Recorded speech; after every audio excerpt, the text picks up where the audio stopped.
Have we got Roger? Let us bring on Roger Kimball. Roger Kimball, one of the smartest guys I know, and I know all the smart guys. He is the editor and publisher of The New Criterion, an excellent journal on high culture, the president and publisher of Encounter Books. He has a blog, a regular column at PJ Media called Roger's Rules, and you can find him on Twitter at Roger Kimball, Kimball. How you doing, Roger? I'm doing very well, Ed. Very well. How are you doing? I'm doing excellently, and you stand out, I have to say.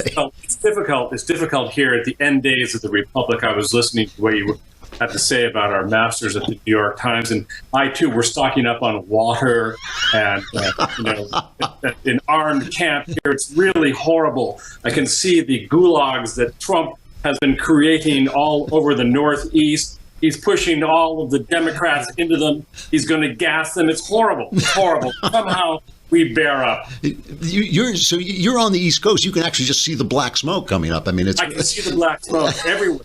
It's just horrible. Oh, it's horrible. The rule of law is at an end. So I'm glad we get to talk to you just before the chaos overwhelms you, before there's hordes, the zombie hordes are at your door. Yes. By the way, I see the stock market's at 22,000 more. Absolutely. You mentioned that great Nobel economist Paul Krugman, who opined the early hours of November 9th when asked whether the stock market would ever recover from this assault on American democracy.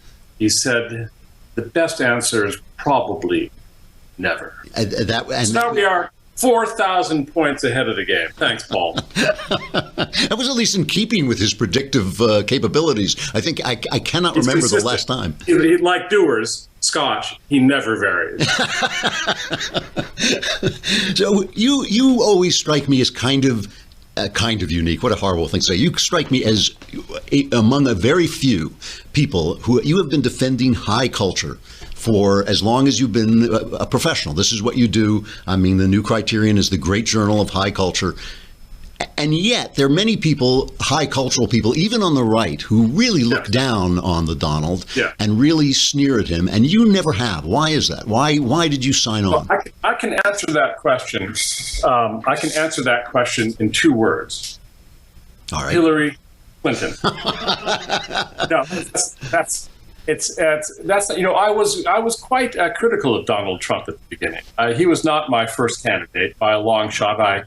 Like many people, I regarded his candidacy at first as a sort of jeu d'esprit. How could it be Donald Trump as president? You've got to be kidding me. And yet, even back in July of 2015, I could see that something was happening. And I said, if the establishment, Republican establishment, did not pay attention to this man, they would rue the day in November 2016. And so it turned out to be. Now, Hillary Clinton. What I cannot understand is my friends on the right who would have preferred Hillary Clinton to Donald Trump. What would that have meant? Yes. What would that have meant? Just the Supreme Court. She would have been able to make 3 or 4 appointments to the Supreme Court. Just that. That by itself is reason enough to celebrate Donald Trump's administration as a world historical triumph. It really is. I agree with you. Beyond that, it's I began listening to him during the campaign. He said what I liked about taxes. He said what I liked about America. He said things that I liked about immigration. I don't agree with building the wall and so on, but it turns out we don't need to build the wall. The fact that Donald Trump as president has depreciated the illegal immigration by something between 60 and 70%. So thank you, Donald, for that. All over the country, you can sense it's like springtime with sun and rain. The shoots are coming up from the ground.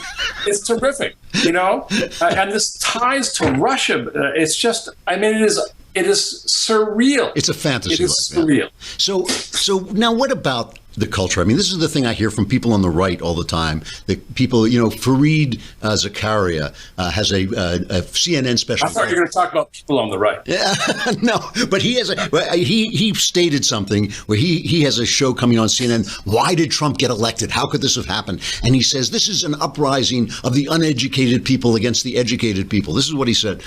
There are a lot of people on the left and the right who just feel this guy is the swamp monster from the swamp of reality TV, the worst of our culture come to life, the avatar of the worst of our culture. Do you think this guy is degrading our culture? I mean, you have been a defender of high culture for so long. Do you think that this is a step down for our culture? No, I don't, because I think that the fundamental ingredient for any culture, high culture, low culture, a vibrant culture, is to have one's instinct for self-preservation intact. And I believe that Donald Trump, the reason he was elected, it had nothing to do with uneducated versus educated, or I should say, unschooled versus schooled. I mean, the fact that these people went to elite institutions and spent $250,000 or more acquiring these useless pieces of paper to study, gender studies and, global warming and, advanced degrees in, racial awareness and so on. I mean, that has nothing to do with it. Now, believe me, I don't think that Donald Trump is probably a charter subscriber to the new criterion. And to be frank, I've never had an extended conversation with him about the merits of Schopenhauer. But who cares? I mean, here he was supposed to be, as you said, this swamp monster who was going to come in and upend everything and, send immigrants into a gulag and so on. Well, what is he doing? He comes in and he governs like Ike. He governs like Eisenhower. I mean, he governs like a businessman. He obeys the law. He does. That's true. I think he's doing a fantastic job. Now, there are a lot of cosmetic things that, we might, wish that he did differently. I mean, I too wish that he tweeted a little less, but, maybe he has a point. Maybe he has a point. This is a way for him to communicate with 110 million people, he says. I think the guy's doing a brilliant job. And I like, I think General Kelly is a brilliant appointment. Mm-hmm. The truth of the matter is that he came to office without that usual atmosphere of protocol and decorum and deference, the honeymoon period that presidents are supposed to enjoy. He came to office without any of that. It's been tooth and claw attacks from the moment he took office. So, I don't blame him for being a little touchy. Yeah, no, I feel that way too. You mentioned the universities and the uselessness of a university, certainly a liberal arts degree. You wrote a book called Tenured Radicals, which is a classic in its field, basically detailing this takeover of our universities. I told you when I read it that I was embarrassed for the professors because you made them look so bad that I actually... No, I didn't make them look bad. They made themselves look bad. I didn't quote them. It was even worse. I mean, I was like covering my eyes. I could barely watch the car wreck. Things have gotten so bad now that obviously people can't even go on and speak. I mean, our pal Ben Shapiro gets shouted down, Ann Coulter, all the rest. Do you see any change in this happening? There was a piece in the Wall Street Journal yesterday, the day before, saying, well, Claremont University is at least standing up. But do you see a change happening in the universities at all? I don't know, Drew. I've been writing about this stuff for, decades, I regret to say, for decades. And every now and then I say, there's, some professor who does X, or somebody's written an important book that the New York Times actually deigns to review, or there's a college that issues a statement that's saying, well, it is actually okay to express your own opinions on our campus. These are good things. But the large picture is pretty depressing, actually, because these institutions are so rich, so unaccountable, and they have swallowed wholesale the left-wing politically correct agenda, which is not simply in tension with a traditional liberal arts education, it contradicts it. So you see this weird phenomenon that, at Berkeley in California, the home of the free speech movement in 1964, now they're on a campaign to stamp out free speech. These institutions have somehow turned into their opposites. So what used to be why do we give these institutions such incredible favors? The tax exempt status, all of the perquisites of the honor that we accord to professors and so on.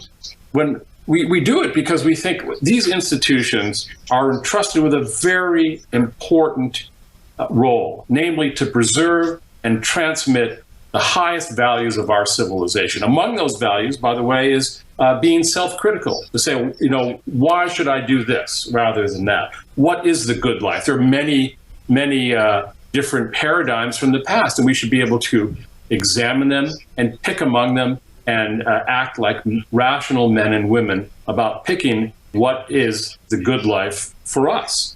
And yet they've turned into their opposites. Now they don't want to ask those questions anymore.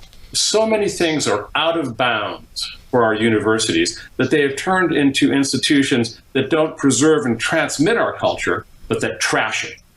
So now I think it's worth asking, why should we as a society so lavishly support these institutions? Harvard with its $36 billion endowment. Why should that happen? My friend Peter Thiel had a great idea. He said, any institution that has an endowment over X, you name the amount, $1 billion, let's say, should be required to spend, let's say, 10% of its endowment on social programs that they say they care about. Like Harvard should have to give $3.6 billion a year to Howard University. How's that? They could use the dough. So when you look at this, I'm going to have to let you go. This is my last question. When you look at this, the question I get asked all the time, because the hammering of people, of ordinary people by the culture, I think is the key reason why Donald Trump got elected. I think for 8 years, the late night comedians and the Hollywood movies and the universities and the news industry just spat on Americans who lived between New York and LA, just spat on them, kicked them, and the people finally just said, you know what? Here, you want to know what it feels like? Here's Donald Trump. Do you see any way, when you have universities teaching our kids this garbage, when you have kids who think that socialism is a good idea but can't even define what socialism is? Can't even spell it. They can't even spell it, right? Do you see the future just getting worse and worse, or do you think that there is a way to turn this around, or are we in the midst of turning it around? Well, I think one way to turn it around, actually, is to do what Donald Trump is doing. I think, I'm a cheerful person. I think that this is a great country. We have a lot of potential, but our biggest problem in a phrase is the administrative state. The fact that we have ceded power to people who we did not elect, who are unaccountable to us, who run every little detail of our lives. I mean, you want to get a driver's license? Well, there's a bureaucracy for that. You want to kind of throw out your trash? There's a bureaucracy for that. There's a bureaucracy for everything. And who are these people? Friedrich Hayek said in the Road to Serfdom that the low-level bureaucrat who you run into has much more power over your life than the billionaire who might live next to you, might employ you. Why? Because he comes bearing the coercive power of the state. When you think about this alphabet soup of the EPA and the DOJ, all of these things that were kind of made up over the last 40 years or so, and they run our lives. That's why people elected Donald Trump. It's partly it's because I didn't like having Hillary Clinton call them irredeemable deplorables, but behind that is this this administrative structure. It's got to go. You are preaching to the choir, and when I talk to the kind of anti-Trump guys on the right, and they have these big ticket issues and these big dramatic events, they do not see Donald Trump really disassembling that state, getting further really than Reagan has in a way, in just taking that apart. And it is an amazing thing. Roger Kimball, publisher of the New Criterion and Encounter books, on Twitter at Roger Kimball, at Roger Kimball, Kimball. Roger, it's great to see you. I don't see you often enough. I'm sorry. Come to New York. Come to New York. I'll give you a body. All right. I will talk to you again soon, I hope. Take care. Bye.